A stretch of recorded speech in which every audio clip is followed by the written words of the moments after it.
wait for this to take so long to kick in and stuff. And so I was going to make this thing a little bit different, but, you know, might be a little self-aware, you know, a little oddly. Of live broadcast, yeah. Yeah.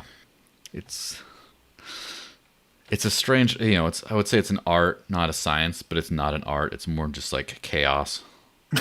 Right. So, you see. Oh, we do appear. Just like chaos. Oh, we do appear to be live. So, hey everyone, thanks for tuning in. Let me hit this quick intro graphic, and then we'll be going.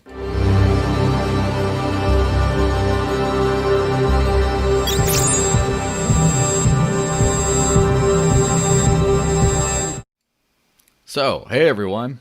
Bet you didn't expect to see me today, or this guy. Sorry. Hey, so this is what I've been calling the Digital Cash Rundown Episode 1. Basically, we were doing a more Dash-focused podcast every week for several years, and then I decided to do stuff independently, and then I'd move that to every other week, but there was this void in my heart that is Friday when there's no smack to be talked about the random goings on about the crypto stuff. And while I didn't feel like we should just do more Dash related stuff, because that might be a little too much, yeah, I decided, hey, why not do something completely new? And so here we are. This is the Digital Cash Rundown, and episode 1. The timing of this is experimental. We may not continue to do this at this time, but I figured I'd get my good buddy Kurt Wuckert Jr. to be the guy, the second man for this inaugural episode. And because I know that he is not an idiot, and he has some good opinions on stuff, and a lot of good, even what opinions I disagree with come from some space of some kind of part of quality and thought. So, you know, you passed all the bare minimums, buddy. How's it going? Pretty good, Joel. Good to see you. And I'm honored to join the first episode on this thing. So, yes. I also appreciate the fact that even when I'm wrong, at least it was a well thought blunder on my part. Yes. So we'll get a couple things out of the way first. First, this thing is sponsored by NordVPN, which is what I use, and you could pay in Dash or other cryptos, which is great. And so if you go to nordvpn.org/DCN, you can save like 68%, and it's great. And I'll give you more links in the description, stuff later. And of course, I have a little outro at the end about that. So I don't want to waste too much time on that, because I really like this whole CoinTree Super Chat feature, which if you see down at the bottom here, every time you want to join like a Super Chat and you want to just leave a message that can show up live on the broadcast, you just spend a little crypto, and it goes there. And then once I make sure you're not saying something horrifically racist or something, there have been a few of those. Once I've screened that back end, I pop it out right here, and then there you go. You get to see it. So you go to cointr.ee/thedesert-links, which is my fun little moniker, and then you can just leave a message with the donation. It'll show up right there. So now that's all the way. Let's get to the meat of this stuff. It's never a dull day in crypto, never a dull week. And the thing that everyone is, of course, crazy about today and yesterday, etc., is UniSwap. Oh, yeah. So this UniSwap, and let me just give my perspective on UniSwap. I almost used it the other day. That's kind of where I'm at, because I wanted to trade some kind of a minor token that I couldn't find on anything else. And I was like, oh, this is UniSwap thing. Why don't you do all this stuff and put collateral? And I'm like, all right, I don't know. I didn't want to figure it out. And then I realized that, everyone who got that just got their UBI check, their Trump bucks, except instead of Trump bucks, it's UBI bucks. So first off, what do you make of this UniSwap throwing a bunch of tokens at just about everyone who used it? Oh, I mean, that's the that's the best way to get somebody excited about your new token. Maybe scam, but like, hey, we print them out of nowhere, so let's give them away because they've got some epic amount of value. What I think is more interesting is that they debuted on I believe they debuted on Coinbase and Binance simultaneously. So you get kind of the FOMO from the people who are like, oh, I'm willing to trust Coinbase to list something that isn't trash. And, so then you get that run up. And then, I mean, if you're printing money out of thin air, why not give it away? I mean, that's what Trump Bucks is all about. And apparently Uniswap, they're taking a page out of the old print money and make people happy playbook. So, Yeah, absolutely. it's marketing genius, I suppose. I don't know if it's good for sound money or any kind of revolution for freedom or anything like that. But, Yeah. Yeah, hey, that's definitely for sure. And in case you're watching live on something like YouTube and you saw the background change, I got a little overloading codec kind of a thing. Too much stuff going on, too much encoding. So, yeah, we're going to have to deal with this stable background for now. I'm sorry. I tried to do the spinny bells and whistles, and then it was just too much. Yeah, so the thing about this Uniswap thing is, first off, a lot of people have been saying, is it a security? Is it an unregistered security? Because they basically gave a governance type token to everyone who used it. And does that run into murky territory? Well, first off, what's your take on that? I mean, I think almost every cryptocurrency is an unregistered security. I mean, securities law is pretty clear about those kind of things. And I mean, if people are primarily using any asset as something to trade, then Yes. that's, I mean, that's just the definition of a security right there. It already fails the Howey test for whether it is or is not. If something, on the other hand, was used primarily as cash, that's a different story. That's been going on 8 years of advocacy on my part. Like, hey, if you use it as money, it's not a security. But if you're just buy to sell later and whatever, it creates the problem for everybody, frankly. So even coins that are intended to be cash, and that would include Bitcoin Cash and Dash and Litecoin or everything else, like I think they all sort of become de facto securities just because. So Yeah. So then it comes down to like developer intent, I guess. But the law doesn't necessarily care what you tried to do. It's about what you did. So yeah, and that's always the regulation conversation is kind of a funny one with crypto because crypto, I mean, obviously there's all kinds of arguments about the founding intent, but the founding, well, one could call like the founding community, the people that were there around the beginning and in all the early years were very much in the cypherpunk ethos, very much anti everything, very much screw the banks. This is just, this is the replacement to the old systems.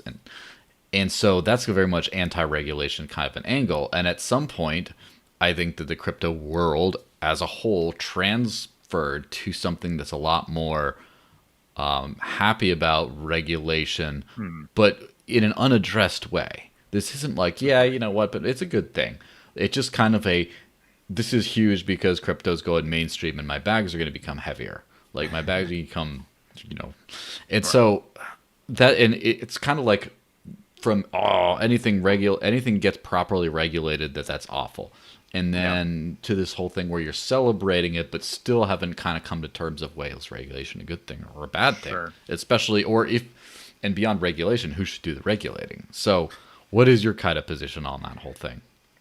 I mean, there's the purely like Machiavellian, like if you can't beat them, join them. So I mean, in theory, it could be like, do I care as long as I get rich? Like, like, and that's, I hate that. I really am a purist when it comes to like, hey, like there's a reason we're here. And at some point, and the thing that I actually care about is freedom and the creation of business opportunity. I think is sort of the bridge between the like crypto is just an investment versus crypto is just anarchy cash. Like I think the bridge there is like, can these tools be used to add value to business? And I think if we can sort of bridge that gap, like we can deal with some regulation, as long as we're creating so much innovation that that regulation looks obsolete, that it looks like something like, this is silly, like we're putting too much work, we're stifling innovation. Because I think government actually, like they can be reasonable, especially like when you think of the people that are making the kind of policies that would go into regulating cryptocurrency. Yeah. There are guys that are into it too, because like government is just made up of people. And if there are some reasonable people in those roles, like I think that there's maybe a half step revolution that can be had there. But attitude's got to be there, and really there's got to be a lot of work that goes into it. Guys like you and I have been advocates for a long time, but we really need people to make business, and I think that's the crucial step that we don't see a lot of people doing. Like there are a few exceptions, but Yeah. So now we need that momentum with security token offering type things. Um, it seems like the issue is unregistered security, hmm and that registered securities are a good thing, or they exist, and people, they are what they are, and right. that's fine. The unregistered part is what's not. Now, of course, the argument is it's great. They're great. They just don't appeal to that same authority.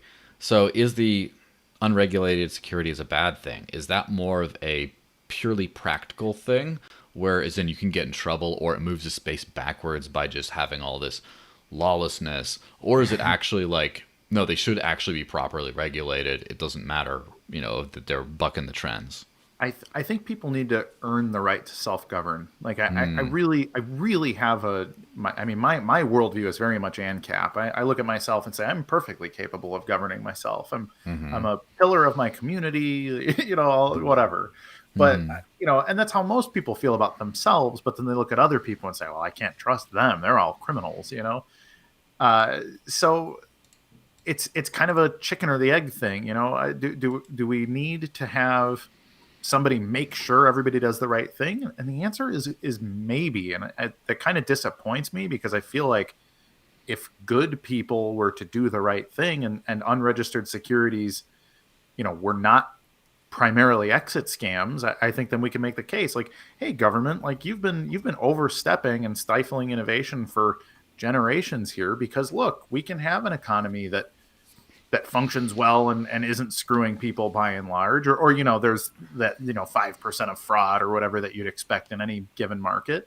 The problem is with crypto, I would argue it's 75 to 90% scams. So then it makes the case that, like, well, that's why you don't do regular or unregulated trading and investment. And then it's like, well, Yeah. shoot, guys, you went and made us all look bad, and then you make the bad guys in government look like heroes. So, it's a big problem. Like, and that's why I say we need real business people. We need somebody to be an example and do something that is, gray market, maybe a little bit like, I stepped on some toes and broke a couple of minor regulatory things, or maybe a law or two that's outdated. But ultimately, everybody, is better because of it. Like that's what we need. We need guys to really be showing that the gray market is a good place, and not just a testing ground for exit scams and Ponzi schemes. Yeah. Yeah. Well, that's kind of my perspective on the thing. Is I see government regulation as a short to possibly midterm reality. Like it is a thing. Yeah, there's not a way around it. I don't like it at all. I'm very much against it, but I'm against government regulation. I'm not against regulation. And that's the hair split that I really hope, where I try to invest all my time is trying to fix the problem without defaulting back to the old solution to the problem. And I understand that there will be defaulting. I'm not going to encourage the defaulting, but I'm not going to spend all my time raging against either. And one thing I noticed when you talk about like a 75 to 90% scams, that kind of reminds me of a lot of these crypto social media platform type things where it does not cost anything to post, but you can get something of value from it. So for example, like, should we name names? Yeah, maybe. So great. I'm a huge fan and user of the LBRY platform, and it's great. And they're experimenting with a few different comment features, which hopefully should fix some of these things. For example, requiring someone to tip 1 credit in order to comment. That's the way it is in the mobile app right now, not so much in the desktop site yet. But there are people that just say, I follow you, follow me. Just that's like a ton of those comments. And then you go in there and they just want you to follow them, because if they have so many followers, they unlock like a reward and they get some money. And then and Uptrend is the same thing, because upvote, it's like a Reddit, but upvotes give you money, and everyone just says like some random word salad that if you're really lazy, you think that they read the article, but if you spend 3 to 3.5 seconds, it's no. And it just Right. like, you could tell they just saw part of the headline and just word salad it. And then there's a copy paste of the comment by a different account right below it. And you're just like, I see what you're doing here. But Right. my whole idea on all that is, let's figure out a way that the system self-regulates and tweak the system so it works. And then you don't need moderation, which is government. You don't need Sure. an outside thing coming in.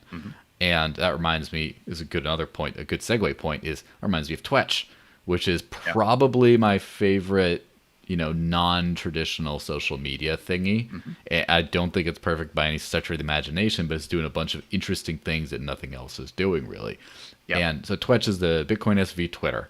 And basically, what Twitch does is you have to pay a couple cents, something horrible, like a couple cents. Let me just say, it's horrible. Okay. I think it's a nickel, or it's 2 cents to post, or it's a nickel if there's a photo or something embedded. Yeah. And it's just like, that's garbage. It's way too much. I still pay it, but I guess who's the fool here, right? But it's basically, you don't have a lot of spam comments on there because it's just too expensive and it kind of regulates. So on that subject of Twetch then, Twetch just came out with this encrypted DM feature.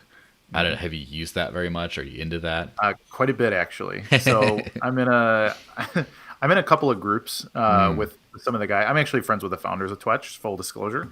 So I'm in a chat group with them and probably 30 other people that are kind of involved in like media and development and stuff in the BSV space. And we call our group the Inklings, which is a nod back to Tolkien and C.S. Lewis and stuff. Of course. We talk about all culture that and garbage. Yeah, culture and politics quite a bit. Bitcoin obviously is a common subject and that kind of thing. But I think the big differentiator for Twetch is it's proof of work, right? I mean, like when you talk about Uptrend or even things like Steam It, or you can even go back to like yours.org and stuff, right? Like some of this stuff was like, well, it's free to post and hopefully you'll get tips and whatever else. And I remember yours.org being a valuable place until people started to show up there and nothing but, oh, my kid has cancer and please donate, and this is the only place I can beg for money. E-begging, bro, please yes. Bro, can I get out of my village? There's a lot of that right there. Is the like that's the problem Bitcoin was invented to solve, is this sort of like this constant sybil attack, and you do it with a little bit of proof of work, a little bit of just something. The fact that like a nickel can be such an effective spam filter, yes, I think is validation of the Bitcoin model more than anything right there. So I mean, obviously that's something that I already kind of instinctively understand, but I didn't quite make the terminology connection to sybil attack until just now. So I'm going to start calling, that's going to be my whenever there's like low value people commenting, I'm just going to call them sybils from now on. Yeah, hell yeah. That's exactly what they are. It's like, that's going to be my new okay boomer is okay sybil. Just like dismiss the crap out of them. You have no value here. Get out of here. Yeah. So Twitch with this encrypted messaging thing. First off, I've used it a couple times. Currently, and I don't know if this is going to stay, you have to pay like $10 to enable the feature. And to borrow a way outdated meme, ain't nobody got time for that. Like, I'm not going to pay $10 just to, like, you know how many coffees that is? That's like 2 if they're pumpkin spice lattes. So that's way too many. Maybe a little less than 2. Yeah, but well, it depends. But the size you get, right? Yeah. So it's basically, so how much does it cost to actually send a message, or do you know, or does it cost? It's free. So once you've bought the feature, it does use your Bitcoin keys as identity. So that's your fingerprint to prove who you are. It works actually quite a bit like Keybase does for anybody that has experience there. Yep. So you're validating your identity using Bitcoin keys rather than, I think Keybase probably uses AES or RSA encryption or whatever. And so too does Twetch chat. So, but they're just using the Bitcoin keys for identity, and then they're using AES for the encryption. So it's actually a really killer from an encryption standpoint, and it is an open protocol as well. Like, it's not owned by Twetch per se; they're just sort of facilitating the interface. But I think a real good code ninja could probably use the interface without using Twetch's interface, but that's neither here nor there. I don't know how to do that, so I'm not encouraging or discouraging. But Yes, I have to say there is competition heating up for this social media game, and yeah, I don't know if Moisty himself, or YZY as he likes to call himself, yeah. the I don't know if he's listening, and if so, dude, I'm not paying $20 for that interview. I do still want to interview, but I'm not giving you any money to do so. So stop trying. So He has to make sure that he never becomes a communist, and the way to do that is to make sure you charge for everything. I'll do $2. Okay, $2 and no revenue share, flat fee. That's my final offer. Anyway, I was, this last month, I was spending a lot of time writing a big social media plan for other stuff, and then I got this like Twetch release, and I read it, and it's like it almost felt like plagiarized, which it's just a great minds think alike kind of a thing, because it was like, he gets it too. Like it's not like I'm like super, I just figured out something no one else has. Apparently, the grand vision is similar. So this whole thing, yeah. If you're on Twetch and you want to pay $10, then yeah, then you can get this encrypted messaging feature, which lets you pay people with BSV in the feature. Right. But here's the hack, right? You can message. All you need to do is one person needs to actually buy it. They can message you. They can initiate the message. You can respond. Correct. So basically, what you got to do is just make sure you like tweet message people on Twitter, the free thing, the communist social media network, Right. and tell them, hey, message me on Twitch, and then they get to do it, and you get to just skate. Free rider problem right there. Yeah. All right, what do you got next on our thing? Ethereum fees. So first off, do you use Ethereum at all? Very little. I do have some stable coins. I don't really use Ethereum itself, but I use a wallet to keep like USDC or whatever, which requires a little bit of Ethereum. So I'd bet my Ethereum holdings are 0.1 ETH total. So I wouldn't say I'm heavily invested in ETH by any means. Yes. So I don't really. I've always kind of been outside of the ETH bubble. Like I've just been over the years, just this seems cool, or this seems terrible, or whatever. And it's always been like just kind of, I didn't have a use for it, and part of it was just that I'm the atypical crypto person, and that I try to spend the stuff, and that's like all I care about. The other stuff I've had to use were things like, I used Monero one time. Don't judge me. Just because someone paid me in it, and then I was like, all right, I got to do something with this. Oh, let's swap it for Dash, whatever. So that's what it ended up being. I have used LBRY quite a bit because almost every day. In fact, I might. It's probably the crypto project I use the absolute most, because I publish stuff every single day. Not every single day, but like more than 7 pieces of content per week, and they're not always on just always there. And then that transacts with the tokens to like reference it on chain. I get tips in it and all that kind of stuff. So to this year, I started doing that kind of stuff with Ethereum a little bit. There's a couple of projects, like I do get another thing so Presearch is this basically, think of it like a tokenized DuckDuckGo, that basically you get paid to search. It's like the Brave for search engines. Yeah. You get paid to search, and because they and you can stake your little tokens you make to actually put search, to actually advertise in the search engine, right? Like the sponsor slot. Anyway, so I got Presearches in Ethereum tokens. So I got some of those over the course of the year.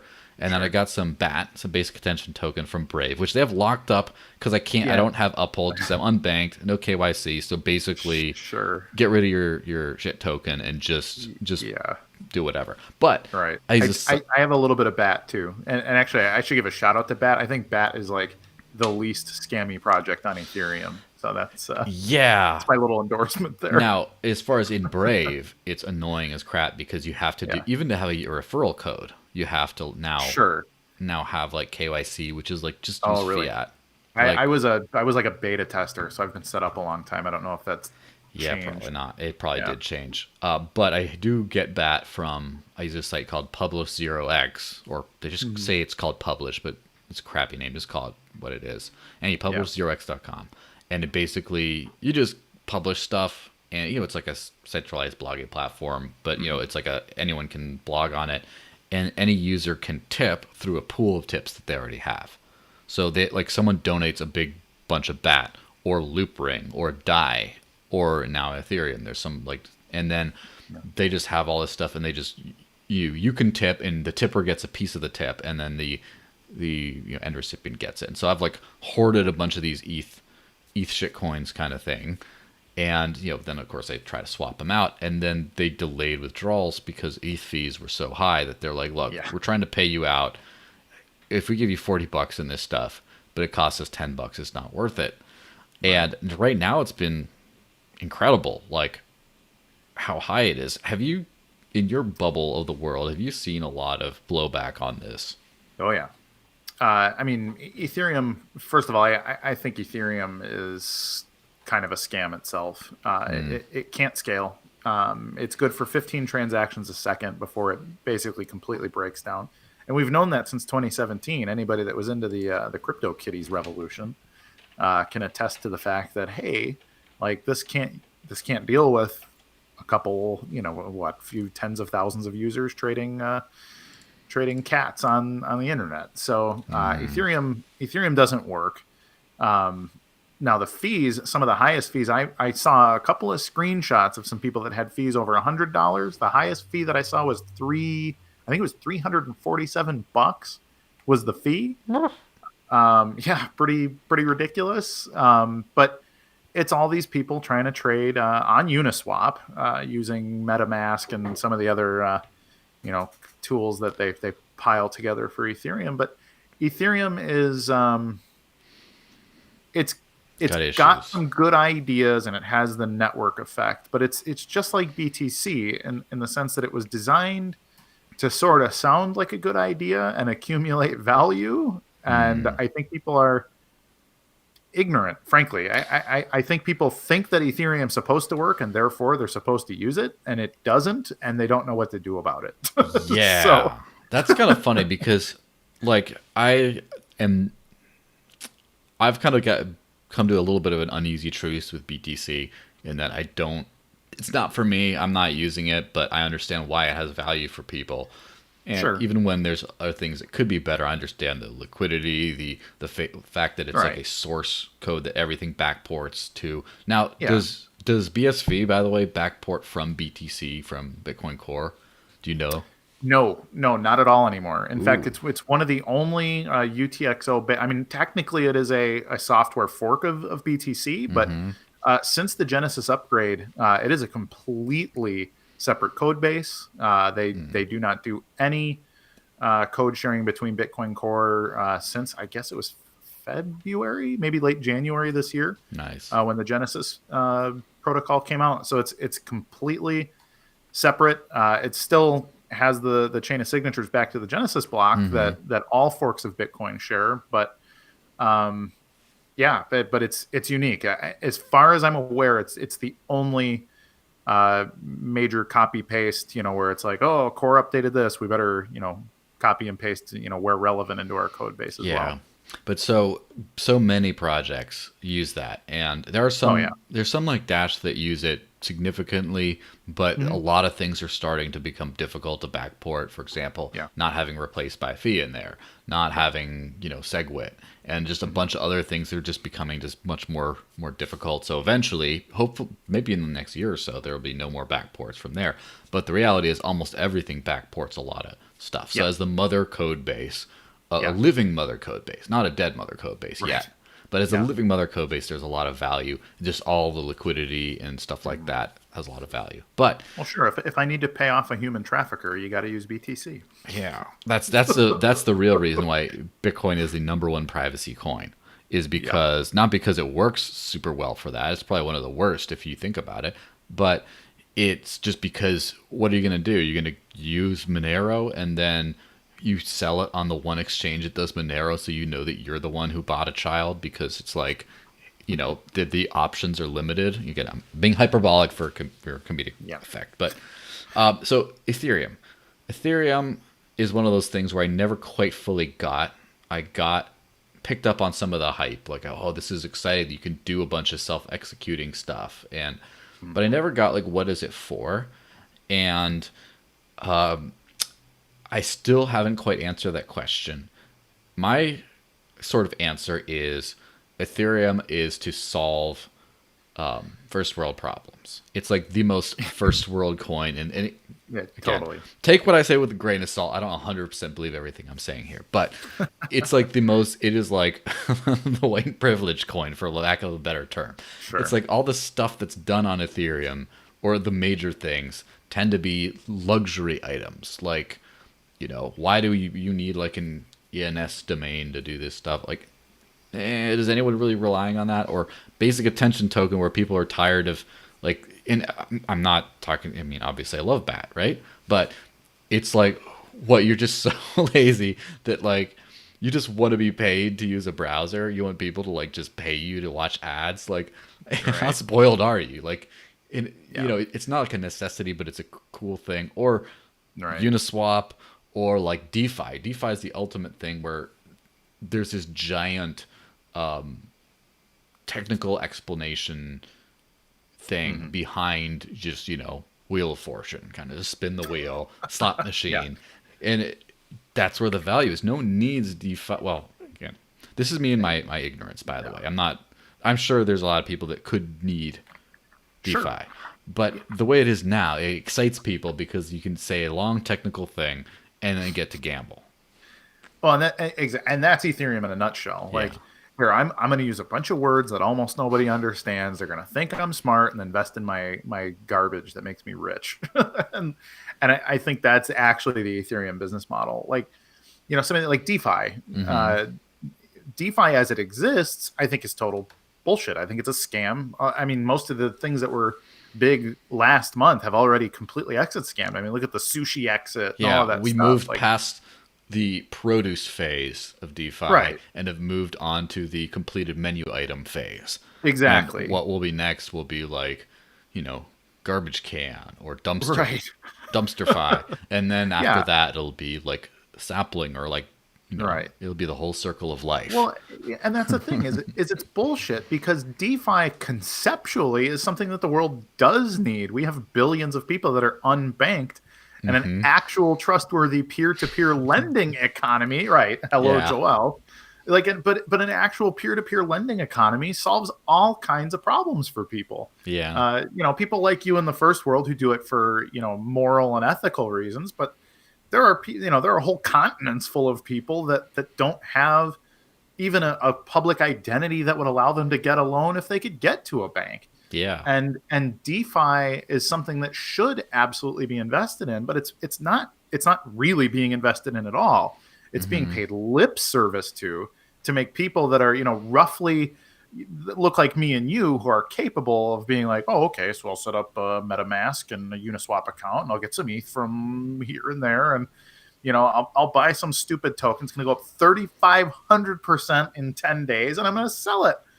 And that's not a revolution. It's a good trade, but that's not solving anybody's actual problems in the world. That's what I want to see done. Like, and every time there's an exit scam, it gets a little further away, because now in 2 years, when I'm like, hey, you want to talk about decentralized finance? And they're going to be like, yeah, I remember all the people that got screwed by that thing in the Bitcoin economy, you scammer. And it's like, I'm waiting for DeFi Connect. Right. Just someone to just say it. It's coming. Yeah, I want someone to say it, like call their project DeFi Connect, have a slightly kind of like that Orange Theory fitness thing logo, like something a little bit like that, and just go with it and make it popular. I want to see, it's like a test of stupidity, sort of. But so that's the thing about Ethereum with those giant fees. Those giant fees impact a lot of people. In fact, local cryptos put out this big long tweet storm where they said that it's screwing a lot of our customers, because we have a lot of customers in Venezuela who have all these cheap mining rigs that are just mining off of the cheap or free electricity, and they're selling like 20-30 bucks at a time to feed their family, and they can't do it now. And just like, if you want to sell 20 bucks, but it's a $21 fee, it's just no good. But most people, and all the actual legit DeFi applications of Ethereum, obviously, you're not going to be paying those exorbitant fees or things like that. But because it's the spin, you just spin. Let's try to make some money off this stuff. People don't mind with the whole fee thing. So, do you have any bullishness on Ethereum 2.0 scaling or anything like that? I think ETH 2.0 is a meme. I don't think it'll ever happen, personally. I went and saw, I saw one of the developers. There is a Chicago development team in Ethereum, and I saw them speak in, I think it was August 2018, and he was explaining like his vision for sharding and all of that that's going on. And like, I had to raise my hand. There was 100 people in the crowd, and I had to, I had to say, like, predict you're going to be hated for whatever happens now. Oh yeah, no, the whole, like, you could hear the chuckles, because I was instantly like, you just took like the 51% attack, problem, and you turned it into, and I said my math might be wrong, but I think now we're talking about a 31% attack to divide the network, and then you can do, and the guy's like, well, and I could tell he had seen what I had seen, and he was trying to talk his way out of like that glaring hole in what he was talking about. But the crowd was like, basically like, boo. Like they didn't want to hear it because you're messing with their gains. Right. And I'm like, guys, like this is crucial. If you're talking about, and they were talking about a global computer to manage global finance, like you can't have it be this wreck of a thing that, even like, I'm not even particularly technical. It was just literally looking at his graphics and saying, hey, wait, you actually just made the entire network less secure.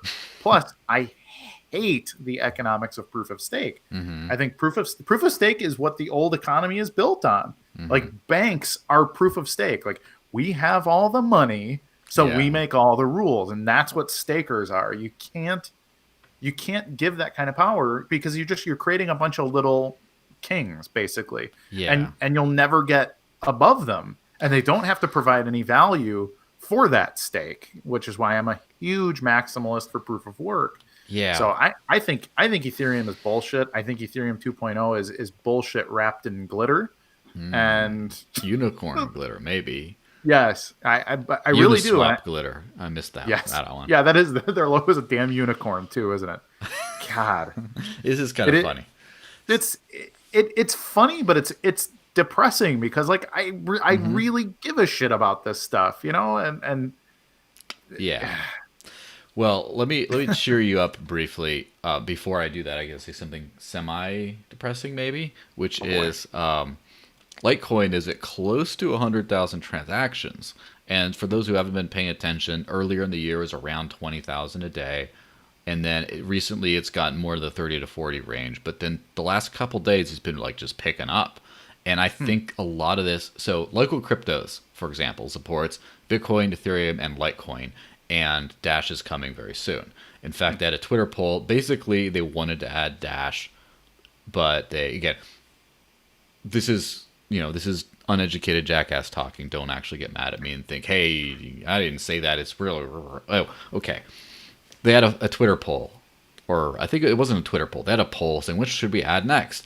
And then Dash was like overwhelmingly winning up until the very last couple days. And then Charlie Lee tweeted about it, the asshole, and then barely edged out. And so then they're like, all right, well, we're gonna add both, but Litecoin has to come first, because we're honorable people here at Local Cryptos, and we said we're gonna add whoever has the poll, and we did it. And so I'm pretty sure a lot of that is not specifically them, but it could be. But a lot of other services just, it rolls downhill, right? The stuff rolls downhill. And so I remember in 2017, Bitcoin unusable. Ethereum was going through its cat phase and was also unusable. And then the next Coinbase option, which I'm sure it was more than just Coinbase, but a lot of it was Coinbase. I'm not saying it was Coinbase, but it was Coinbase. Then Litecoin's 10,000 or whatever transactions went to over 100, it got up to 200 something thousand, And the fees, the median, not even the average, the median transaction fees on Litecoin were in the several dollar range, just because everyone spilled over to the next thing. And I think I think we're having Litecoin is like DeFi spillover right now. Like people can't move things around, so they're like, we gotta have a cheap token. Let's not work something usable. Let's just do the next old steady. And so it's funny that even in this hype thing, and if you look at the various values, it looks versus economic activity, Litecoin is significantly, I hate to use the term undervalued because I don't think it's undervalued, but compared to the economic activity, it's very undervalued because people still don't believe in it. They don't think it has a future of development. They're kind of shorting Litecoin all the time. And so, but despite that, it's like the free market, real use is coming through in this age of sadness and scam filled misery. And I want to do another bright spot and real usability.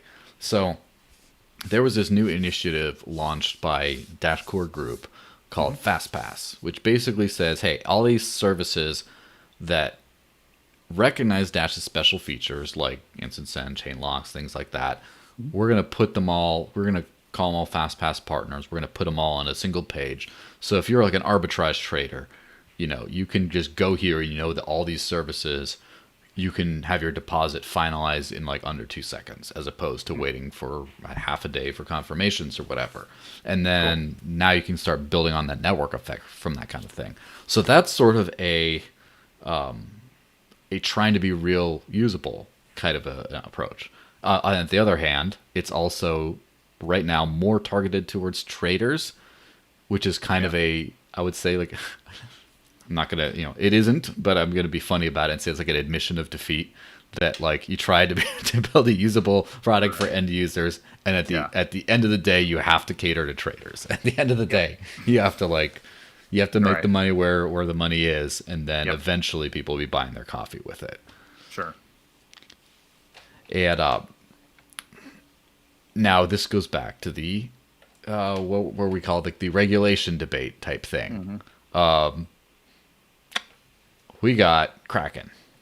We got all your banker belong to us. They got a bank, or they got banking in Wyoming. First off, how much have you read up on this? Just a little bit. I read. I think it was probably CoinDesk or somebody that put out like the initial release. So I don't know the deep ins and outs, but Kraken got a banking license. Cool, I guess. Yeah. Well, that's the thing is, it's one of those things where the average crypto person is really excited about this. It's huge. Sure. Like now we got legitimizing their bags. Yeah, legitimizing their bags. Here's that too. Expanding access to the old financial system to the new financial system, like making that less of a jump. That's all good stuff. It's kind of funny because first off, this seems to be the do you remember when Litecoin owned a bank or something? Because like Charlie Lee bought some stock in some German bank or something weird like that. Yeah, I do remember. It's kind of like the real version of that, which, the real like there's the real version and there's the Litecoin version of most things. Right. Like, privacy innovation. You could say, like, I'm a big fan of Zcoin and the Lelantis, the new kind of thing that they're figuring out for privacy. And then, of course, there's the Litecoin version, which is all just... Anyway, I don't want to... This is where I think I'm getting a little bit too far in my smack talking. So we'll pump the brakes on that one a little bit. But, yeah. All right. Get yourself beat up, So, man. when you were back in the... when you were in the early days of crypto, how much did you and your peoples... you and your fellow crypto people care about banks as far as like when you're getting into crypto in like 2012, 2013, even 2014, 15, just like, well, one day we're going to have our own crypto bank. Did you care? No, zero. Yeah. Like to me, it was like, I mean, it was sort of like trading video game money. Like that was the idea in my head, was like, oh, this is like if I could take, tokens out of a video game and buy real shit with it. Like that was the beauty of it. It's cash, but not government cash, and I was definitely an ideologue as far as like fiat currency and all of that. So I looked at it and said, oh, this is great.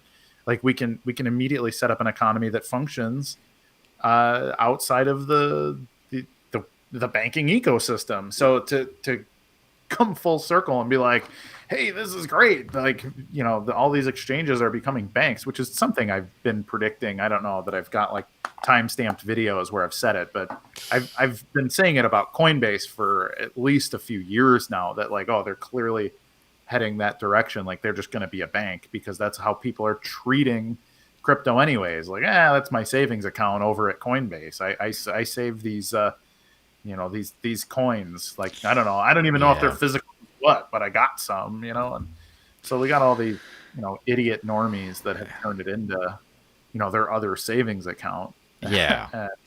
But no, at the beginning for me, like I specifically, my first Bitcoin transaction ever was to me in exchange for me doing a printing job for somebody. So for me, it was cash from the get-go. Yeah. And we were using it, not a ton, but if somebody would accept it for payment or whatever, like vendors, employees, whatever, like we'd pay them in Bitcoin. And that was just like, hey, this is pretty cool. And it was just like a cash job. We literally just treated it as if somebody walked in and said, hey, can I pay COD? I'm like, yeah, sure. Yeah. And that's, I mean, my first Bitcoin was for pizza, as of course it should be, as God intended. And so that's kind of funny that like the crypto bank, both the Kraken thing and the Coinbase acting as it, and other exchanges becoming the crypto banks of the future. Yep. To a certain extent, it's like a turning over of the same system. The same system, now the new system becomes a lot like the old system, but I would say like 80%. There's still like the 20% innovation and cool, like new part. And so I'm kind of a little not like skeptical, whatever. Yeah. But then there's that, I still think I understand it. It is what it is. It's right. And it's a huge step forward for crypto as far as, acceptance, and as far as, the future value of our bags. And so all that kind of stuff, I'm going to say it's a definite good, but it's a good that I'm not super interested in for its primary things. Well, it seems like it's a good time to wrap it up. Now's your chance for the epic shitstorm of the podcast, where what do you do? I'm sure you're going to talk about crypto traders or something else. What's new and exciting for you, and tell people where they can go for it. So, I mean, you can find me in a few places. CryptoTradersPro.com is our main business entity. It is an educational group, not a signal group like many people would assume it is. But my job is I actually teach the fundamentals of blockchain and Bitcoin, and do fundamental analysis of, macroeconomics and stuff like that. But in the group, we've got various professional traders, people that are professional investors. We talk about short-term trading versus long-term investing, and certainly discussion of like, hey, this chart looks like it's going to pop, or hey, this looks like it's going to be a big pump and dump. If you ended up getting the token airdrop to you, you might want to sell it, over the next 72 hours, that kind of thing. But it's really just a community to tune out the noise. There's about 300 members. It is a paid group just to keep the sybil attack away, basically. So that's a good place. I write for CoinGeek at CoinGeek.com. I'm one of the featured authors over there. I don't write a ton. They have me do sort of long thought pieces, basically. So I'm an editorialist on big block Bitcoin stuff. BSV specifically, but I talk about, whatever else is going on, basically anything that's based on Bitcoin, and that kind of thing. And you can find me on Twitter and everywhere else where I'm pretty active. But if you really want to get my attention, get on Twetch, send me a Twetch chat, encrypted private message. Yeah. I'm user 292. I was the 292nd member of Twetch, which is well over, I think they're probably 15,000 users at this point. But yeah, I'm on there too. Yeah. But yeah. So if you enjoy this, subscribe wherever this is to get more. cointr.ee/the desert links if you want to throw me some money, give me a message, or hit any of the other links that are there. If you're not, Hey, the man. if He you're doesn't not have a bank account. exactly. If you're watching this not live, there will be a bunch of links in the description on how to sign up for NordVPN, sign up for LBRY, so you can have decentralized content, get paid to search with Presearch, and I can't remember if that's all of them, but that's, oh yes, Bitrefill.com. You could live off crypto pretty easily. That's how I pay my phone bill. You can shop at Amazon, Walmart, all kinds of different things. All those links will be in there. Thanks so much, Kurt, for this good time. Thank you. Yeah, it was the first inaugural voyage of the HMS Digital Cash Rundown, and we did not hit an iceberg or go into the frothy depths. So interesting that it's a British ship. yeah, I thought I just U.S. Everything's too U.S. based these days anyway. I'm showing I'm Mr. Worldwide, Fair. So, long live the Queen. Yeah. All right. So thanks everyone for watching. Subscribe because this will happen again at some point, probably in 2 weeks. We might do every other week. If you animals love it too much, we might do every week. So peace, guys.